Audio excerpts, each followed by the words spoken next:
Bismillahirrahmanirrahim. Assalamualaikum warahmatullahi wabarakatuh.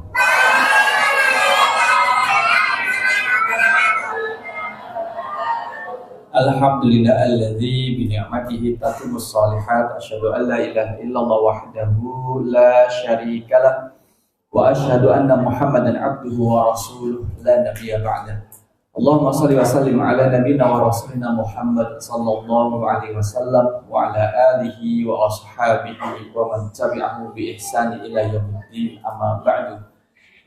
Bapak Ibu jamaah rahimakumullah, mudah-mudahan rezekinya lancar. Amin. Dikasih kesehatan lahir dan batin. Amin. Kuyup rukun di dalam rumah tangga. Amin. Dan mendapatkan ilmu yang bermanfaat. Amin. Keturunan yang soleh solihah. Amin. Yang istri disayang suami, suami disayang sama istrinya. Amin. Jadi katanya itu menjadi penting. Kalau misalkan yang istri kalian disayang suami, suami sayang istri, bojone sapa sih? Jadi harus dikasih kata istrinya.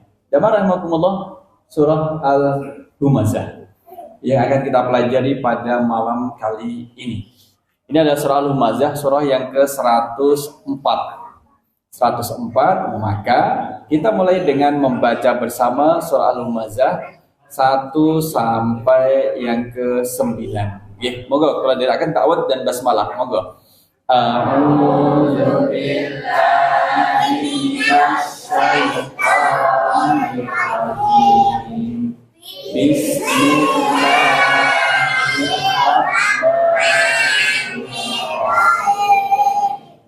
Wailul likulli humazatin lumazah alladzi jama'a malan wa 'addadah yahsabu anna malahu akhladah kalla la yunbadanna fil hutamah wa ma adraka mal hutamah narullahil muqadah allati tattali'u 'alal afidah innaha 'alaihim muqsadah fi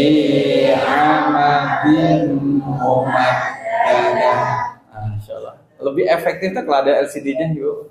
Apalagi kemudian ditambah dengan nasi kebuli misalkan. Wah, kaget toh. Nasi kebuli itu pakai alif di sini.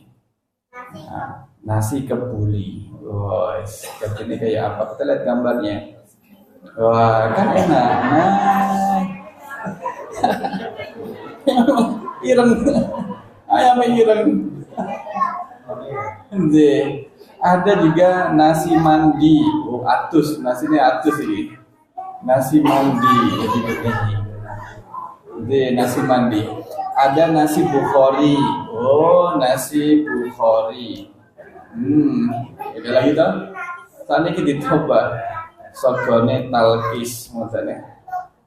Wah, malah gitu muncul. Nih, enggak kelihatan. Bapak-bapak di sini berarti tinggal gitu. Anjir. Otot nama. Yang penting otot kebagian nanti kuda, keduman. Nggih. Nah, jawab rahimakumullah, setelah tadi lihat nasi kebuli. Nanti ibu-ibu kalau mau request, saya mau lihat gambar apa? Boleh kita bukakan nanti gambarnya. Enggak apa-apa. Oh, belum keluar. Tehnya belum keluar. Oh, masih nanti. Surah Al-Humazah, Bapak Ibu jamaah rahimakumullah. Inti dari surah Al-Humazah itu adalah menjadi obat penyakit masyarakat. Salah satunya penyakit apa? Penyakit mulut. Penyakit mulut yaitu membicarakan aib orang lain. Kalau kita mempelajari surah Al-Humazah, harapannya adalah direm. Kalau dulu ada mulutmu harimaumu, nih bentuknya kayak gini. Mulutmu harimau bentuknya kayak gini. Mulutmu harimaumu. Nah, yang tadi wonten harimau ning cangkeme. Kayak gini gitu. mulutmu harimaumu. Jadi harus dikendalikan, jangan semena-mena membicarakan aib orang lain. Maka surah ini juga disebut dengan surah Al-Humazah. Surah Al-Humazah karena diambil dari wailul likulli humazatil lumazah. Humazah dengan lumazah itu ada kemirip-miripan maknanya. Ada kemirip-miripan maknanya, tetapi sama-sama perbuatan jelek, perbuatan buruk yang harus ditinggalkan. Itu humazah dan lumazah. Misalkan humazah alladzi yakabun nasa wa yub'anu bihim biqaulin aw fi'lin aw isyarah. Orang ini kalau humazah, orang yang menggibah orang lain baik dengan ucapan atau perbuatan atau dengan isyaratnya. Dia menggibah. Ibu-ibu perso, tak peroti ya, merot. Biar kan tak peroti gitu bro.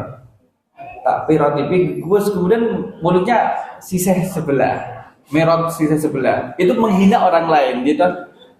Kemudian ada kata ini tak jilei jilei. Sekarang anak-anak itu sudah tidak kenal itu dan alhamdulillah karena itu perilaku yang tidak baik. Ini membicarakan aib orang lain, menggibah orang lain. Lumazah alladzi ya'ibun nasa bi isyaratil hajj wal 'ain. Kalau humazah itu adalah menggunakan gerakan yang Pak, alis. Itu loh, kalau kedip-kedipan mata sebelah itu. Padahal nyindir orang lain. Padahal dia adalah sedang nyindir orang lain. Nanti kita akan lihat penjelasannya. Nah, jamaah rahimakumullah. Jadi surah Al-Humazah ini karena dia adalah Makkiyah. Napa niku Makkiyah? Diturunkan sebelum berhijrah, baik Rasul di Makkah atau di luar kota Makkah. Kalau Madaniyah diturunkan setelah berhijrah, baik Rasul di Madinah atau di luar kota Madinah. Ini Madaniyah. Keren gak? Jamaah muhtadin ngajini kitab gundul-gundul pacul. Kayak gini nih. Hadis suratul makkiyatu fi ilaji mushkilatin khuluqiyatin musta'siyatin bainan nas. Jadi memang surat ini untuk menjadi obat penyakit masyarakat yang suka membicarakan aib orang lain. Membicarakan aib orang lain dalam rangka untuk menjatuhkan, meremehkan. Apa Malik? Menjatuhkan, meremehkan. Ngenyek ini kenapa bahasa dan saya ngenyek? Mengenyekkan, kenapa? Oh, menghina, ya Allah sampai lupa menghina orang lain. Kok malah mengenyekkan, menghina orang lain. Jadi ini adalah menghina orang lain, menganggap dirinya itu lebih baik dari orang lain. Nah, itu perilaku itu kemudian dilarang. Tidak boleh menghina orang lain. Kalau kita lihat di dalam Al-Qur'an dengan kata kunci la yaskhar qaumun min qaumin asa ayyakunu khairam minhum. Janganlah suatu kaum itu menghina kaum yang lain. Boleh jadi kaum yang dihina lebih baik dari kaum yang menghina. La yaskhar. Ini tadi kelihatan. Oh, dia kasih titik kok. La yaskhar. Surah Al-Hujurat ayat 11. Surat Al-Hujurat ayat 11 kita cari kita cari redaksinya di sini. Al-Hujurat ayat pinten niku 11. Al-Hujurat ayat surat ke pinten? 104 Al-Humazah menikah 49 ayatnya pinten niku 11. Kita lihat ayat yang ke-11. Nah, Bapak Ibu boleh menggunakan aturan ini. Ya ayyuhalladzina amanu la yaskhar qaumun min qaumin asa ayyakunu khairam minhum. Wahai orang-orang yang beriman, janganlah suatu kaum itu mengolok-olok kaum yang lain, karena boleh jadi mereka yang diolok-olok lebih baik daripada mereka yang mengolok-olok. Wala nisa'um min nisa'in asa ayyakunna khairam minhunna. Maksud juga untuk kalangan perempuan, ibu-ibu. Dan jangan pula perempuan-perempuan mengolok-olok perempuan lain, karena boleh jadi perempuan yang diolok-olok itu lebih baik dari perempuan yang mengolok-olok. Boleh jadi. Maka ini kemudian kita sadar diri. Ampun hanya orang lain, gak usah menghina orang lain. Belum tentu kita itu lebih baik dari orang yang dihina. Oleh karena itu diawali dengan bentuk berita yang mengerikan. Wailun. Wailun, celakalah. Likulli humazatil lumazah, bagi setiap pengumpat dan pencela. Surat ini Bapak Ibu, itu ada sebab yang menjadi peristiwa yang menjadi alasan diturunkannya surah ini. Ada peristiwanya. Peristiwanya ini disebutkan itu turun kepada Akhnas bin Syureh. Orang ini suka menghina Nabi, suka mencela Nabi, dan suka menggibah Nabi. Bapak-bapak, kalau gibah sekarang bahasa kerennya apa guys Andi kalau gibah niku? Napa Pak? Grumpi, grumpi. Ibu-ibu sehari grumpi kan pinten Bu jenengan Bu. Mboten nate. Nggih, mboten nate prai. Mboten nate prai. Nggih. Grumpi tentang masalah tahsin boleh. Tahsin ini bacaannya gimana ya gitu boleh. Jadi dulu memang ada orang yang suka menggibah Nabi SAW, maka kemudian diturunkanlah surah ini karena ada ancaman di dalamnya. Ada ancaman bagi orang yang menggibah, itu kemudian ada ancamannya. Terlebih adalah Syuraih bin Akhnas. Nah kita lihat dari ayat yang pertama. Kita lihat, A'udzubillahi minasyaitonirrajim. Wailul likulli humazatil lumazah. Monggo bedek-bedekan Bapak Ibu. Ada berapa kata toh dalam ayat pertama ini? Kinten berapa kata? Nek menurut jenengan. Wailul likulli humazatil lumazah. Ada berapa kata? Kinten Pak? 4. Yang lain? 6. Mantap. Kinten Bu?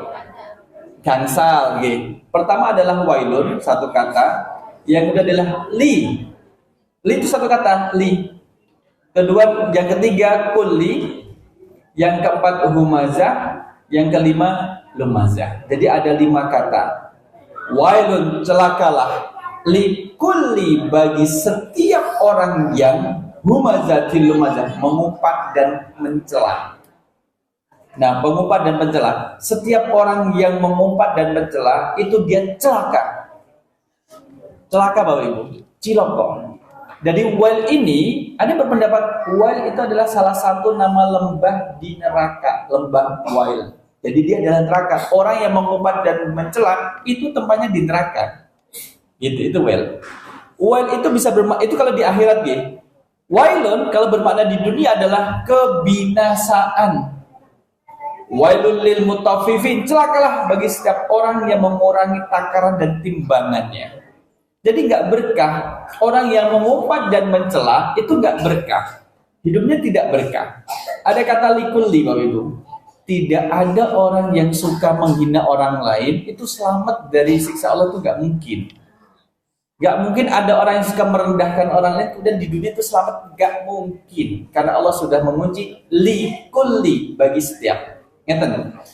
Contohnya ngeten Bapak. Salah satu yang kemarin kapal selamnya Indonesia yang tenggelam, kapal apa gitu? 403. Kapal selam Bu. Udah Pak, namanya Pak, yang warnanya hitam. Kapal yang semua penumpangnya kan meninggal kita. Saya tuh di jalan mikir nama itu nggak ketemu. Kapal selam Indonesia yang tenggelam. Kita tanya Google. Kapal ini malah kapal selam Indonesia yang tenggelam, gitu, tenggelam. Ayo Mbak Google. Nah, Nanggala, loh itu Nanggala 402, KRI Nanggala, kapal Republik Indonesia Nanggala. Ini kapalnya Bapak Ibu. Kapal Nanggala ini tenggelam, qadarullah. Kan kemudian diberitakan kapal Nanggala tenggelam. Setiap penumpangnya, setiap awak kapal, seluruhnya awak kapal itu kemudian dinyatakan gugur. Kira-kira ada yang selamat nggak Bapak Ibu? Kalau kalimatnya setiap penumpang di dalamnya gugur, ada yang selamat kira-kira? Tidak, karena ada setiap. Tapi kalau dalam contoh lain, kapal kargo itu tenggelam, penumpangnya ada yang meninggal. Kira-kira ada yang selamat? Ada. Al-humazah menikah Bapak Ibu menggunakan redaksi setiap pengumpat dan pencela itu celaka. Jadi kira-kira ada yang selamat gak orang yang mengumpat dan mencela? Tidak ada. Tidak ada orang yang mengumpat dan mencela itu yang selamat. Kita lihat definisinya gitu. Apa makna humazah dan lumazah? Nah, kita bukakan kitabnya Bapak Ibu. Ini ada harokatnya. Yang pertama, Ibnu Abbas mengatakan gini Bapak Ibu. Ini definisi humazah dan lumazah. Ahaduha. Ibnu Abbas berpendapat, al-humazah yang kita artikan mengumpat adalah orang yang muhtab, orang yang suka menggibah. Itu humazah.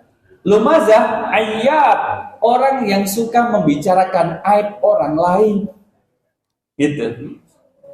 Sehingga Bapak Ibu, kalau kita lihat dalam syarah hadis Riyadhus Shalihin, orang yang suka mengumpat dan membicarakan aib orang lain, mohon maaf, seperti memakan bangkai saudaranya sendiri. Ngapunten. Maksudnya apa? Kalau ada orang meninggal, manusia meninggal, kemudian dimakan bangkainya, itu kan gila nih, Don.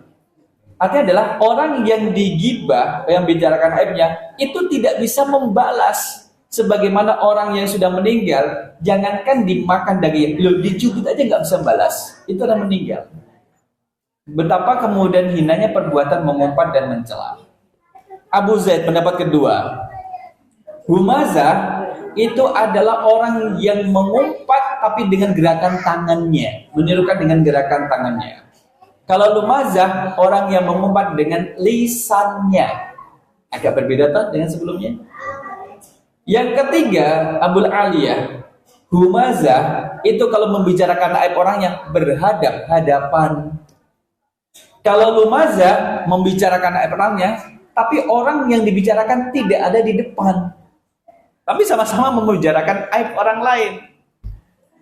Bapak Ibu, ngerasani orang lain itu nikmat apa boten?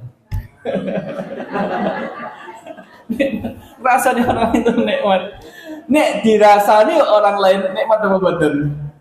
Gemes kan? Gemes. Oh, kudu tak remet-remet itu mulut tak remet-remet itu. Maka kalau tidak mau dirasani orang lain, jangan ngerasani orang lain gitu. Kemudian definisi yang keempat, humazah adalah orang yang mengumpat dengan terang-terangan. Kalau lumazah itu diem-dieman, pakai sindiran, gerakan alis matanya. Itu kedap-kedip itu, tapi dia menghina kan, itu dan sebagainya. Ya. Kemudian definisi yang kelima, humazah dan lumazah itu sama-sama menghinakan orang lain. Dia sama menghinakan orang lain, humazah dan juga lumazah. Sehingga jamaah rahimakumullah, pertanyaannya, boleh nggak sih kita itu membicarakan aib orang lain? Asal apa boten?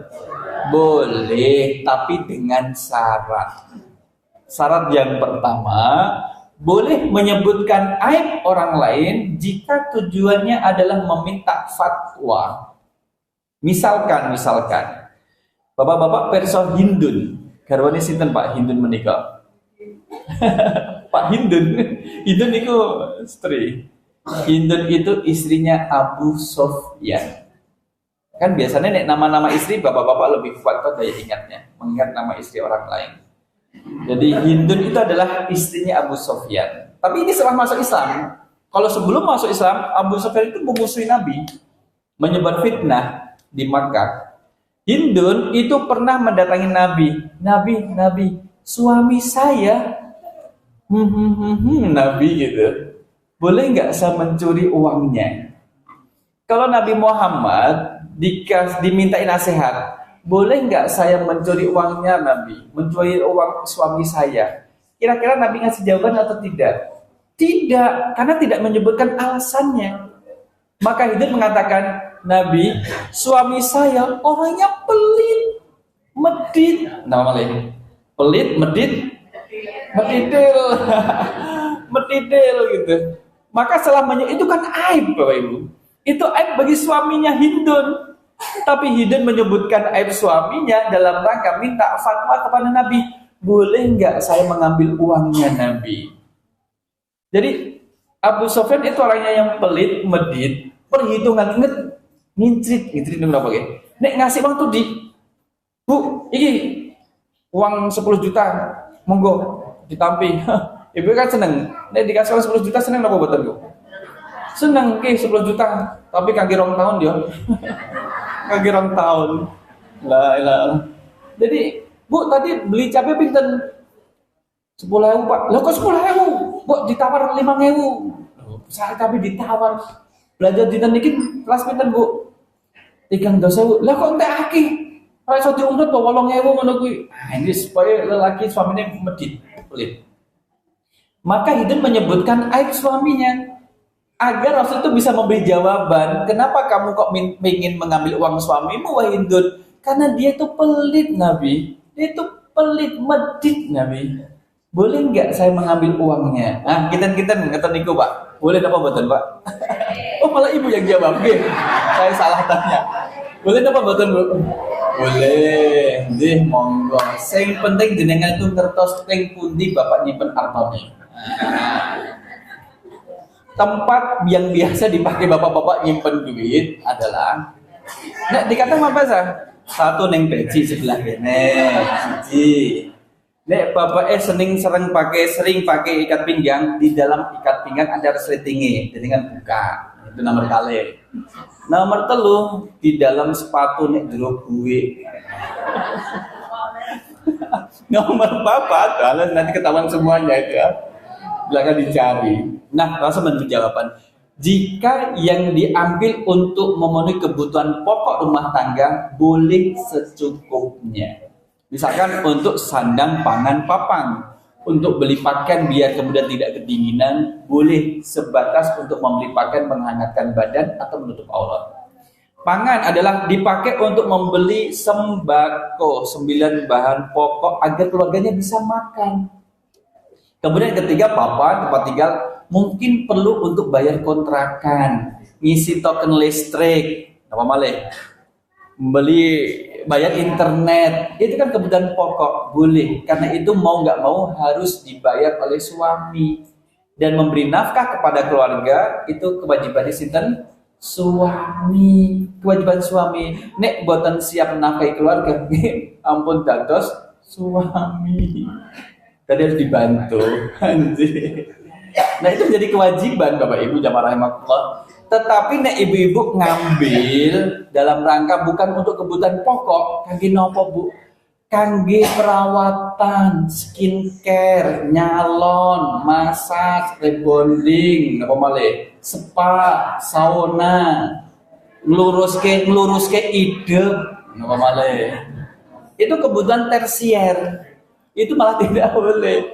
Kalau tersier itu kalau ada sisa, maka yang pertama boleh menyebutkan aib orang lain jika memang dalam rangka meminta fatwa. Hindun menyebutkan aib suaminya bukan merendahkan suaminya, bukan menghina suaminya, bukan, agar Rasul itu tahu keadaannya. Maka tadi pagi ada kemudian yang tanya kepada saya, Ustaz, kalau suami mengatakan, udah besok tak kembalikan kamu kepada orang tuamu, itu kemudian jatuh talak terhadap istri atau tidak? Jadi dia tidak menyebutkan namanya untuk menjaga keamanannya. Jadi menggunakan kata suami sama istri. Kan gitu. Misalkan, Ustaz, suami saya ngomong kayak gini. Itu jatuh cerai apa enggak ya Ustaz? Ngomong apa suaminya? Gitu. Apa itu? Jatuh cerai apa enggak Ustaz? Pokoknya Ustaz jawab jatuh cerai atau tidak kita. Gimana mau jawab dong tidak dikasih tahu itu apa? Pokoknya rahasia dong Ustaz. Itu aib loh. Iya, aibnya gimana? Gimana bisa ngasih jawaban kalau disembunyikan keadaannya? Maka yang pertama boleh menyebutkan aib orang lain dalam rangka meminta fatwa, bukan merendahkan orang lain. Paham nggih? Nomor kali boleh menyebutkan aibnya orang lain dalam rangka untuk meredam kemaksiatan yang lebih besar. Pak Lurah, mantan mriki? Pak RW, Pak RT, Pak Dugo. Pak Dugo, sinten Pak Dugo? Misalnya Pak Dugo. Ngapunten, dalam satu tempat, misalkan ning cangkruan, wonten sing do mendem. Kemudian ya Allah, bocah iki malah mendem ning kene. Sikile ning isor, sirahe ning dhuwur, mendem. Kemudian kita laporkan pada Pak Dugo. Pak Dugo, si fulan Pak Dugo nembe mendem niku ning cangkruan Pak Dugo. Kan gitu. Jadi kita menyebutkan mendem itu kan termasuk aibnya si fulan, jadi sukanya mendem, nabi mantem nih cangkat. Kita kasih tahu ke Pak Duko, biar Pak Duko itu meredam si fulan agar mendemnya tidak berkelanjutan. Wes cukup ojo ngombe maneh, ojo ngajak liyane, biar tidak tambah besar maksiate. Itu boleh. Misalkan kalau disembunyikan aibnya, Pak Duko, si fulan Pak Duko, Pak Duko ning cangkruk. Ngopo aib Pak Duko, nggak boleh. Harus disebutkan aibnya, tapi tidak dalam rangka menjelek-jelekan. Tidak dalam rangka tidak menjelek-jelekan, tapi memberikan informasi. Sebagaimana, ngapunten Bapak Ibu, ada lelaki yang melamar putrinya Bapak Ibu. Kemudian saya tahu lelaki itu seperti apa sebenarnya. Saya boleh menyampaikan perilaku buruk lelaki tersebut kepada Bapak Ibu agar menjadi pertimbangan menerima lelaki itu jadi mantunya atau tidak. Ngapunten Bapak Ibu, bukan saya kemudian ikut campur urusan keluarga. Lelaki yang melamar anak Bapak Ibu itu termasuk ngapunten residivis. Baru keluar penjara masuk lagi. Tak mungkin mau apa resik kok masuk residivis. Pulau niki gitu yang kepolisian loh Bapak Ibu. Jadi kemarin udah ada beritanya gitu. Jadi kita menyampaikan informasi yang sebenarnya itu boleh. Wong dekne ora mungkin kuwi calon mantuku wong apik wong. Kemarin sholat maghrib aja 4 rakaat kok. Sholat isya nggih niku lho wis kewalen niku. Mulane kula sanjangi ben mboten kecampur-campur ngono. Lah padune kowe pengen putriku to ngono. Karwane kula luwih ayu daripada putrine jenengan. Jadi seperti itu, boleh menyampaikan informasi yang sebenarnya. Itu boleh, tapi tidak ada niat untuk merendahkan orang lain. Namun sekawan boleh menyebutkan aib orang lain jika orang itu dikenal dari aibnya. Lu bayangkan, orang dikenal itu karena aibnya. Jadi karena saking banyak aib yang dilakukan. Misalkan kita ada Pak RW, si Fulan telah datang. Si Fulan, sopo, si Fulan, Mulyono. Oh, Mulyono, sop Mulyono sing ndi? Nggak paham. Niku lho sing tiyang mriko, daerah ngendi? Wah, nggak paham. Sing nanti kepanggil jenengan niku ora paham. Tapi nek disebutkan aibnya, sing riyen mendem kok cangkruk niku lho. Oh, paham kuwi. Paham. Jadi orang dikenal karena maksiatnya, karena aibnya itu kan mengelus dodo. Ya Allah, kok dikenal karena kejelekannya.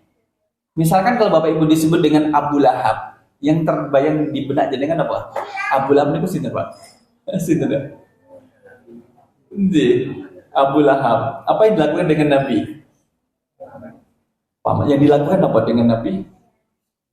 Abu Lahab itu adalah orang yang membenci Nabi sampai Nabi dilempar batu kerikil sampai berdarah kakinya saat berdakwah di pasar Dhul Majas. Itu Abu Lahab. Kalau disebut dengan Ummu Jamil, garwane Abu Lahab, apa yang dilakukan Ummu Jamil terhadap Nabi? Hammalatal hatab, pembawa kayu bakar. Kayu bakar di Arab itu nyocok itu apa bahasa Indonesia? Berduri. Durinya itu kecil tapi kemudian panjang dan keras. Kalau misalkan kita pakai sandal jepit menginjak duri itu tembus. Dan duri itu disebar oleh Ummu Jamil di sepanjang jalan. Sekiranya kalau pagi hari Nabi Muhammad keluar dari rumah itu menginjak duri tersebut ben kecocok sampai terluka kakinya dan tidak bisa berdakwah. Itu Ummu Jamil. Masange kayu niku nek empun dalu antawisipun jam 11 dalu. Pada waktu orang pada tidur, Ummu Jamil ini keluar pasang kayu yang berduri tadi. Maka kalau malam-malam masih ada ibu-ibu pada di luar, titisannya Ummu Jamil. Maka kalau malam itu segera masuk ke rumah. Itu yang ibu-ibu. Nah, wailul likulli humazatil lumazah. Jadi pada umumnya tidak boleh menyebut aib orang lain, baik di depannya maupun di belakangnya. Tidak boleh merendahkan orang lain, baik secara lisan maupun dengan gerakan tubuh. Tidak boleh. Intinya nggak boleh merendahkan orang lain. Orang yang merendahkan orang lain berarti adalah orang sombong. Orang sombong itu sifatnya dua. Satu, batarul haq, menolak kebenaran. Yang kedua adalah waghamtun nas, merendahkan orang lain. Kalau kita punya perasaan, ibu rukoi elik, lo sampai rukohku, sudah mulai ada benih-benih sombong. Sudah mulai benih-benih sombong. Itu tidak boleh. Yang seperti itu harus dilawan. Saya tidak merendahkan orang lain, saya tidak mau direndahkan dan tidak mau merendahkan orang lain. Saya tidak mau menghina orang lain dan tidak mau dihina oleh orang lain. Kalau kejadian Bapak Ibu, sekarang kalau kejadian, kita kejadian apa mboten? Menghina orang lain itu di kalangan kita, di masyarakat itu kejadian apa mboten? Ngerasani orang lain itu kejadian apa mboten? Kejadian dong. Pripun tobatnya ada dua. Jadi kan pilih yang pertama atau yang kedua? Tobat yang pertama, terus meminta ampunan kepada Allah. Astagfirullahaladzim, ya Allah, saya meminta maaf atas perbuatan saya merendahkan orang lain, menggibah, mencela orang lain kemarin, ya Allah, saya minta maaf. Itu yang pertama. Langsung meminta maaf kepada Allah. Yang kedua, maka tobatnya adalah menghubungi orang yang digibah, yang dirasani, dihubungi kemudian sampaikan minta maaf. Le sepurane yo, winginane kita rasani, tak gremengi, tak enyek, aibmu tak cuci, tak kumbah, tak pinceti aibmu. Salah aku khilaf, aku menjaluk maaf. Enak men jaluk maaf. Raisong karo sapa. Nah, kalau sudah minta maaf kepada yang bersangkutan, baru bertobat kepada Allah. Tapi minta maaf kepada orangnya dulu, orang yang dihinakan itu dulu. Kalau orang ini pelakunya kemudian menghina orang lain di pengadilan, maka dia harus minta maaf di saat pengadilan. Maka harus melakukan pengadilan dan disitulah kemudian dia meminta maaf. Bagaimana kalau orangnya sudah meninggal, yang dihina sudah mati? Nah, itulah menjadi parah, jadi susah. Maka dia harus minta maaf kepada Allah, karena yang mati nggak bisa dimintai ampunan. Minta maaf kepada Allah supaya yang dihina itu tidak menuntut balas di akhirat nanti. Jadi cara tobat yang pertama langsung minta maaf kepada Allah. Yang kedua adalah meminta maaf kepada yang bersangkutan, baru bertobat kepada Allah. Pilih ingkang nomor sepindah nomor kali. Pilih nomor 1 atau nomor 2? 1. Memang harus kita hati-hati. Jadi kalau minta maaf kepada yang bersangkutan, gak usah sindir-sindiran. Lah nyuwun ngapunten yen menawi wonten lepat. Oh iya, ono ya. Disalah apa toh? Yang boten ngertos nek menawi wonten salah sing kalepatan saking kula nyuwun ngapura. Harus terus terang, kemarin saya ngrasani. Ngrasani ini piye? Kula ngrasani jenengan kita arani ayu, solihah, terapi, teratur, sopan. Kuwi fitnah kuwi. Ayo kuwi malamnya fitnah. Padahal dia enggak seperti itu. Nah, itu cara tobatnya.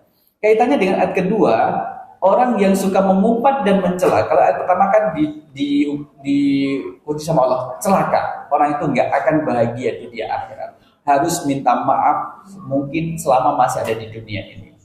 Yang kedua adalah alladzi jama'a malan wa 'addada. Yang mengumpulkan harta dan menghitung-hitungnya. Kinten-kinten orang yang suka menghitung-hitung harta itu orang kaya atau miskin? Kaya. Maka godaan orang kaya, ngapunten, godaan orang kaya tidak semuanya. Godaan orang kaya adalah merendahkan orang miskin yang berada di bawahnya. Itu godaan. Kuwi duwe apa? Nah, ini ngapunten Pak, nganu mau pinjam uang 10 juta untuk bayar SPP dan sebagainya. Emang kue iso nyaur kok 10 juta? Nah, itu kan sudah mulai merendahkan. Emang kayak apa nyaur kalau apa? Wis miskin kok utang 10 juta. 10.000 ya? Boten. 10 juta. Dapurmu kira iso dibayar 10 juta, bayar karo apa? Itu mulai merendahkan. Maka godaan orang kaya, godaannya dia adalah dia itu tertarik untuk merendahkan orang lain yang tidak lebih kaya dari dirinya atau yang di bawah. Itu godaan. Maka kayak seperti Fir'aun itu merendahkan, menghina orang lain dan menganggap dirinya itu sebagai Tuhan.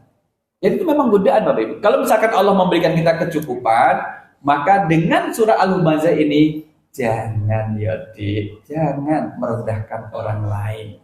Jangan. Karena kekayaan kita bisa sewaktu-waktu diambil oleh Allah. Gitu. Kendaraan kita itu jangan. Jadi itulah kemudian godaannya. Alladzi jama'a malan wa 'addada. Nah, orang yang kaya dan suka merendahkan orang lain ini mengira dirinya itu akan kekal. Dia akan kekal hidupnya karena banyak harta. Gak mau sholat, kemudian gak mau pengausan, gitu. Gak mau seserawungan karena menganggap dirinya itu kaya. Gengsi dong kumpul kalian tiang-tiang kampung. Sombong amatnya. Maka mereka ini yang punya rasa sombong menghinakan orang lain karena kekayaannya, kalla la yumbadanna fil hutamah, akan dilemparkan ke dalam neraka hutamah. Neraka hutamah yang namanya neraka mau di bawah, di tengah, di atas sama saja menyengsarakan. Jadi jangan buat dan guyonan. Mendingan yang neraka VVIP Pak Ustaz. Mana ada neraka VVIP? Daripada surga ekonomi, mendingan VVIP tapi neraka. Salah. Surga dimanapun dan tempatnya pasti mengenakan. Neraka dimanapun pastinya, mudi fiddarkil asfali minanar, paling bawah, paling kerak, itu tetap menyengsarakan. Yang di atas dikira kemudian neng atas kau udah tutut santai wae neng neraka. Boten. Maka hutomah itu adalah neraka yang menghancurkan. Hutomah itu setiap yang dilemparkan neraka hutomah itu hancur. Termasuk orang yang mengumpat dan mencela. Di neraka hutomah, narullahil muqaddah, api Allah yang dinyalakan, allati tattali'u 'alal afidah. Bahkan api neraka itu membakar sampai hatinya. Bahasanya apa Bapak? Bahasanya adalah orang yang diumbar aibnya, kira-kira kalau dia tahu sakit hati apa boten? Sakit. Maka pelakunya dibalas oleh Allah, dibakar hatinya. Sakit ya Allah. Sama rasakan bagaimana dulu rasa sakit hati orang yang kamu umpat dan kamu cela. Sampai demikian. Nah, maka itu dibalas. Innaha alaihim muqsaddah. Dia dihukum dalam neraka tertutup rapat dan kemudian terikat pada tiang yang panjang. Sudah tidak bisa lepas dari tiang, tidak bisa keluar dari neraka. Yang terakhir, sekelas Hasan Al-Basri, Imam Hasan Al-Basri menikah, pernah diumbar aibnya. Kira-kira Bapak Ibu, ulama itu punya aib apa betul? Punya. Apalagi kita yang bukan ulama, kita punya aib. Sekelas Imam Hasan Al-Basri diumbar aibnya. Apa kata Imam Hasan Al-Basri? Dikasih tahu sama muridnya, wahai Imam, engkau diumbar aibnya. Sama siapa? Itu orang di sebelah sana. Oke. Imam Hasan Al-Basri masuk ke rumah, ngambil tenggok, perso tenggok. Tenggok diisi di kurma penuh sama Imam Hasan Al-Basri. Kasih satu tenggok kurma ini kepada orang yang mengumbar, membicarakan aib saya. Maksudnya apa? Masa udah mengumbar aib dikasih hadiah? Iya. Di saat dia mengumbar aib saya, membicarakan aib saya, di saat itu Allah kurangi pahalanya, diberikan kepada saya. Nah, saya kasih kurma ini sebagai bentuk hadiah. Saya tidak melakukan ibadahnya, tapi saya dapat pahalanya. Itu dengan syarat kalau tidak bales. Nek bales, dicela kemudian bales celak-celaan. Itu celak-celaan yang diharamkan. Dan kalian, ini dot anggoni celak, yo mak, kita celak bareng mak, yo. Ini celak-celaan. Nah, maka tadi Ibu Bapak jamaah rahimahullah, hati-hati. Kalau kita tidak suka sama orang lain, jangan sampai mengumpat dan mencelanya, membicarakan aibnya. Kalau nggak suka terhadap calon bupati Bantul, nggak usah diumbar aibnya. Nggak usah diumbar aibnya. Kita nanti sama-sama milih bupati. Sleman gitu pemilihan, Bantul gitu pemilihan. Kita usah diumbar aibnya. Oh, ini boten usah. Hati-hati. Pahala kita nanti malah kemudian berpindah kepada diri mereka. Mudah-mudahan bermanfaat. Nasrun minallahi wa fathun qarib wa basyiril mu'minin. Wassalamualaikum warahmatullahi wabarakatuh.